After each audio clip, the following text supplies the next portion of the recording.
जलसे की बिल्कुल आखिरी कड़ी है। आप हजरात गौर से सुनिए, इसमें कुछ बातें इबरत के लिए भी हैं।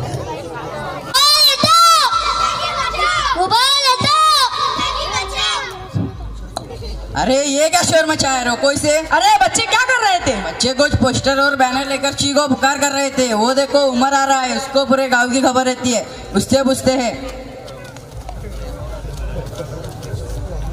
अरे उमर भाई, ये कहीं का शोर था? वो बच्चे मोबाइल के खिलाफ रैली निकाल रहे थे कि मोबाइल एक जहर है। अरे मोबाइल से तो बहुत सहूलत हो गई है, एक मैसेज पर कोई भी चीज आ जाती है।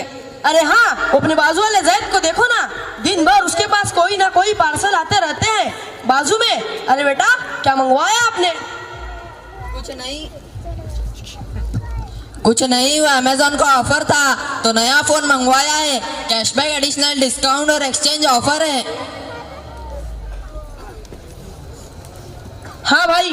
क्या चाचा, क्या मंगवाया आपने जोमेटो से? कुछ नहीं, वो लड़के ने पिज्जा मंगवाया था। चाचा, अभी जो आवाज आई थी वो काहे की थी? हाँ, कुछ बच्चे बैनर लेकर निकले थे, मोबाइल हटाओ जिंदगी बचाओ के नारे लगा रहे थे। क्या मोबाइल के बारे में रैली?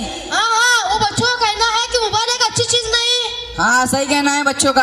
क्या सही कहना है बच्चों का? मोबाइल ने तो कितनी आसानी कर दी है। हाँ सही बात है, उसने जिंदगी के राबतों को कितना आसान कर दिया। अरे एक काम करो, मौलाना साहब भी आ रहे हैं, उनसे पूछ लो मोबाइल के बारे में, मोबाइल अच्छी चीज है या बुरी?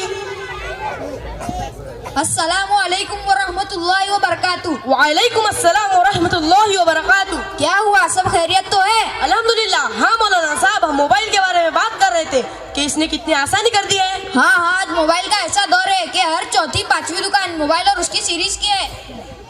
बिल्कुल, जो भी मोबाइल का दुकान खोलता है सबकी जलती है। बल्कि मैं कहता हूँ वक्त के साथ साथ इंसान में अपडेट रहना चाहिए। हाँ सही बात है, आज उसने कितनी आसानी कर दी है। एक मैसेज पर खाना, गाड़ी, रेलवे, हवाई जहाज की टिकट भी मिल जाती है। और चाचा का पिज्जा भी तो एक ही मैसेज पर आया है, बल्कि लोग इससे आज पैसे भी कमा रहे हैं। बच्चों ने रैली क्यों निकाली थी फिर? मैं बताता हूँ इसकी वजह। दुनिया की सबसे मालदार मोबाइल कंपनी कौन सी है? हाँ, वो जोमेटो ना? नहीं, जोमेटो नहीं हो बल्कि एप्पल कंपनी है। सही है ना? आपको पता है इस कंपनी के मालिक ने खुद अपने बच्चों को इस मोबाइल से दूर रखा है और कहा है कि मैंने खुद इस खबीज को बनाया है और मैं जानता हूँ कि यह मेरे बच्चों के लिए कितना खतरनाक है। यह आईफोन कंपनी का मालिक का जवाब है, जो इस मोबाइल की दुनिया का बाप है। मैं मोबाइल के इस्तेमाल का मुखालिफ नहीं हूँ, भले कहा जाता है सफाइयों का इजहार नहीं, किनारा होना चाहिए। यानी एक चीज नफा और नुकसान दोनों देती हो, उसे नफे में इस्तेमाल करना चाहिए, क्योंकि इसका नुकसान बहुत ज्यादा है नफे के मुकाबले में। बिल्कुल, जो भी मोबाइल का दुकान खोलता है सबकी जलती है। बल्कि मैं कहता हूँ वक्त के साथ साथ इंसान में अपडेट रहना चाहिए। बिल्कुल है, बल्कि जो जमाने के हालात से बाखबर ना रहे वो जाहिल है।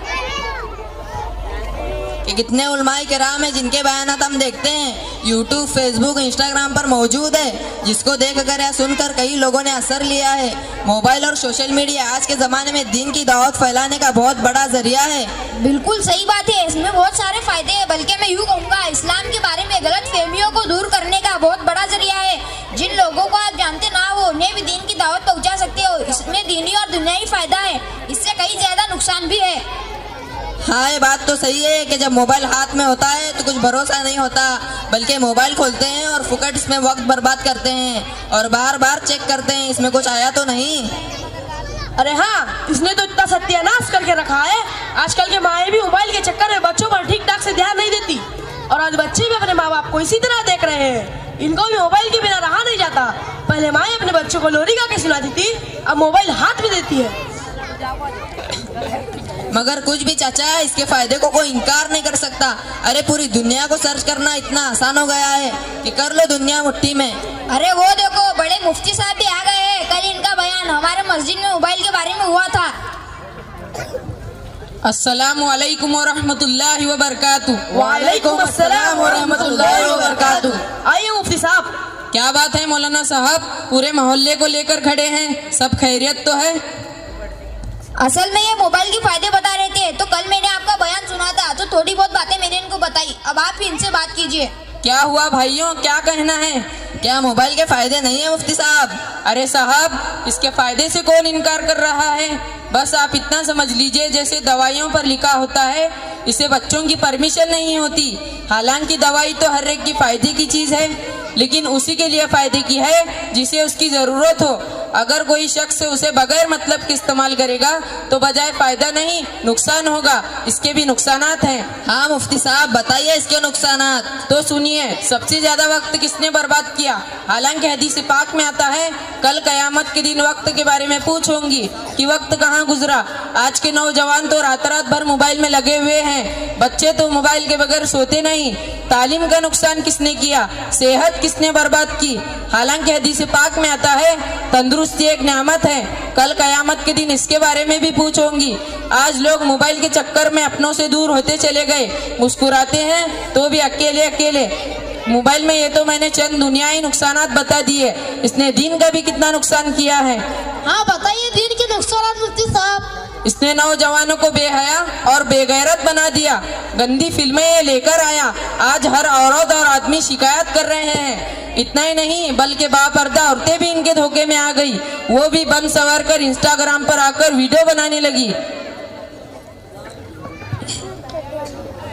हाँ ये बात तो सही है कि जब मोबाइल हाथ में होता है तो कुछ भरोसा नहीं होता, बल्कि मोबाइल खोलते हैं और फुकट इसमें वक्त बर्बाद करते हैं और बार बार चेक करते हैं इसमें कुछ आया तो नहीं। हालांकि हदीस पाक में आता है तीन आंखें जन्नत में नहीं जाएंगी। उनमें से एक आंख जो हराम देखने में चली गई हो। एक हदीस में गलत देखने को आंखों का जिना करार दिया गया है। और गाना बजाना तो इसने इतना आम कर दिया कि आज मोबाइल के मुताबिक हराम व मक्की व मदनी भी इससे महफूज ना रहे। हदीस पाक में आता है कि आखिरी जमाने में गाना बजाना आम हो जाएगा। कि झूठ इसने इतना आम कर दिया कि आज हर बात बगैर तहकीक के यूं ही शेयर की जा रही है। हाँ मुफ्ती साहब आपने सही फरमाया। बाज लोग तो ऐसे झूठे मैसेज भेजते हैं कि हमें खुद लगता है कि ऐसा नहीं हो सकता। जैसे कभी कभी व्हाट्सएप पर ऐसे मैसेज आता है कि इतने लोगों को शेयर करो जन्नत की खुशखबरी मिलेगी। आज कुरान पाक को 1446 साल पूरे हो चुके हैं लेकिन इसमें अभी तक ऐसा नहीं आया। जब से व्हाट्सएप, फेसबुक, इंस्टाग्राम, ट्विटर आए हैं इसके अंदर ऐसा आता है कि इतने लोगों को भेज दो जन्नत की बशारत मिलेगी। यानी ऐसा लगता है कि मोबाइल पे एक मैसेज भेजो जन्नत ले लो। इतना ही नहीं, इसने तो लोगों के घरों तक को तबाह कर दिए। शोहर को शक था कि मेरी बीवी किसी से मोबाइल पर चैट कर रही है और उसने उसी को तलाक दे दिया। अस्तगफुरुल्लाह। आज लोग फ्रेंड्स बनाने के लिए अपनों से दूर होते चले गए। हाँ मुफ्ती साहब आपका बहुत बहुत शुक्रिया कि फितने के बारे में आपने हमारी आंखें खोल दी। बस आखिर में इतना ही मालूम करना चाहते हैं कि मोबाइल का सही इस्तेमाल कैसे करें। देखिए, आज के दौर में मोबाइल इंसान का ऐसा साथी बन गया है कि उसे छोड़ा नहीं जा सकता। लेकिन अगर उसे नफा बख्श कामों में इस्तेमाल करे तो इसके बहुत सारे फायदे हैं। जैसे इसके जरिए दीनी, इस्लाही व समाजी बातें लोगों को बताई और समझाई जा सकती हैं। अगर इसका गलत इस्तेमाल करेंगे तो यही मोबाइल सारी खराबियों और बुराइयों की जड़ बनेगा। अगर हमें पाकीज़ा मुआशरा चाहिए तो इसके गलत इस्तेमाल से बचना पड़ेगा। अल्लाह तबारक व तआला से दुआ है कि अल्लाह तबारक व तआला हम सबको मोबाइल का सही इस्तेमाल करने की तौफीक अता फरमाए। आमीन। अस्सलामु अलैकुम व रहमतुल्लाहि व बरकातुहू। वालेकुम अस्सलाम व रहमतुल्लाहि व बरकातुहू। साथ ही